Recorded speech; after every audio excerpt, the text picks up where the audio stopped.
Hola, muy buenos días. Hoy les vengo a hablar sobre el libro negro de la nueva izquierda. Hoy les vengo a hablar del primer capítulo, que es del marxismo al posmarxismo. Este primer capítulo pues tiene 5 subcapítulos.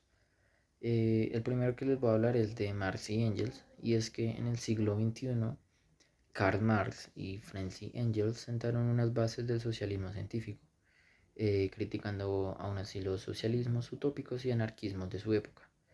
Su teoría se basaba en el materialismo histórico y su dialecta, argumentando que las fuerzas productivas y las relaciones de producción eran cruciales.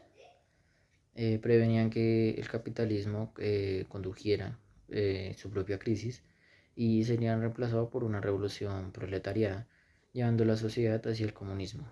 Sin embargo, hubieron predicciones que no se cumplieron en la práctica y la revolución rusa demostró ser una excepción.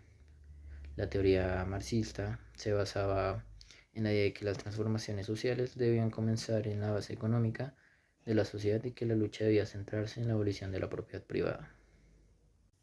Continuando, el segundo subcapítulo sería la excepción rusa. Bueno, este trata que en la Rusia zarista del siglo XX había surgido un dilema teórico para el marxismo tradicional, donde según la teoría marxista, una revolución proletaria debía seguir una revolución burguesa en países capitalistas avanzados. Sin embargo, en Rusia, donde no había una burguesía fuerte, la revolución proletaria ocurrió directamente saltándose esta etapa.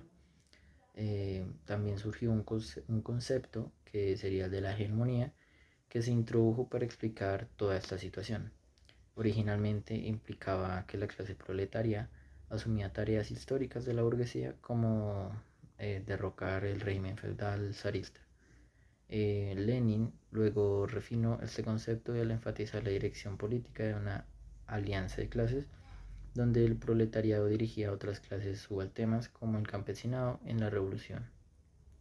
Esto pues hacía como un desafío en la noción tradicional de roles fijos para las clases en la teoría marxista. El tercer subcapítulo se llama La revolución teórica de Antonio Gramsci. Bueno, este pensador fue un destacado pues, pensador italiano que revolucionó el concepto de hegemonía en el marxismo.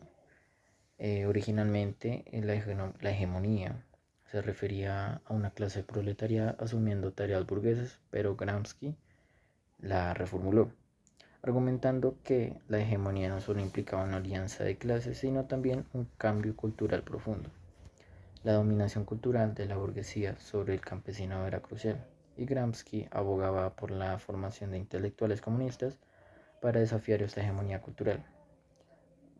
Esta lucha ya no era obrera ni tenía un papel privilegiado como iniciadora de procesos hegemónicos, fusionando pues, grupos subalternos en una conciencia revolucionaria. La revolución ya no se concebía como violenta, sino más bien era como una batalla cultural para sofocar a la hegemonía. El siguiente capítulo sería el postmarxismo de Ernesto Laclau y Chantal Mouffe. Estos dos fueron unos destacados pensadores del postmarxismo que revisaron y reformularon la teoría marxista para adaptarla al nuevo mundo después de ese colapso que tuvo el socialismo real de la Unión Soviética.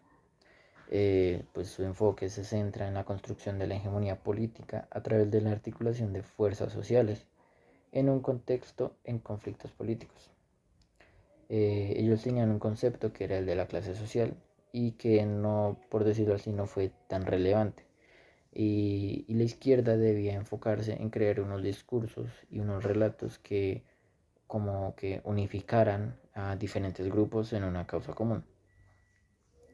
También que la democracia se consideró un terreno fundamental para el desarrollo de la estrategia socialista, radicalizando un componente como igualitario. Laclau y Mouffe promueven la destrucción del individualismo posesivo y la propiedad privada dentro de la democracia. Terminando ya con el último subcapítulo, sería Pensadores del Socialismo.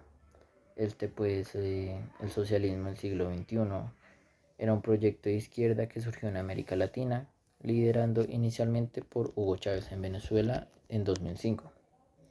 Al siglo XXI, reconociendo la diversidad de sujetos de liberación en lugar de centrarse exclusivamente en la clase obrera, hubieron pensadores en esta corriente, como uno de ellos fue Sirio López Velasco, Altilo Borón, Heinz Deichstreit, también Alexander Busgalin y entre otros.